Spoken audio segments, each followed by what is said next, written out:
Pas de blessés mais d'importants dégâts matériels dans ce supermarché de Rue-sur-Moselle. L'actualité en bref de ce lundi, c'est tout d'abord cet incendie qui s'est déclaré dans les bureaux de ce magasin vers 22 h dimanche.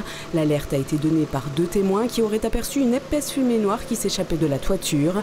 Une trentaine de sapeurs-pompiers ont ainsi été mobilisés et ont réussi à circonscrire le sinistre en à peine 1 heure, évitant aux flammes de se propager. Néanmoins, les fumées ont-elles envahi l'ensemble du point de vente, empêchant donc sa réouverture pour le moment. Une enquête menée par la communauté de brigades de gendarmerie du Thillot est en cours et un expert est attendu dans les prochains jours. Derrière, on a la tente et dans la sacoche du milieu, on a de quoi réparer les affaires. Voilà. Parcourir 400 km environ à vélo et en totale autonomie, c'est le défi qu'à tout juste 16 ans, Gabin Hatton et Bastien Descoux se sont lancés. Les 2 jeunes Vosgiens qui pratiquent respectivement le combiné nordique et le biathlon sont partis ce lundi matin de la Moselaine à Gérardmer, direction Lamoura dans le Jura, une station de sport d'hiver de moyenne montagne confrontée elle aussi à la raréfaction de la neige.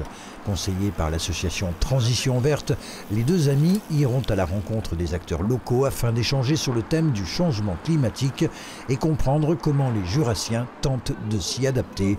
Arrivée prévue le 3 juillet prochain.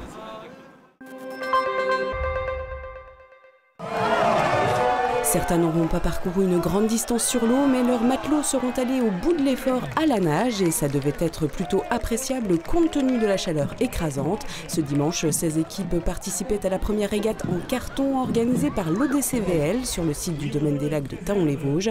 Un événement festif où le seul impératif était de posséder une embarcation faite uniquement en carton.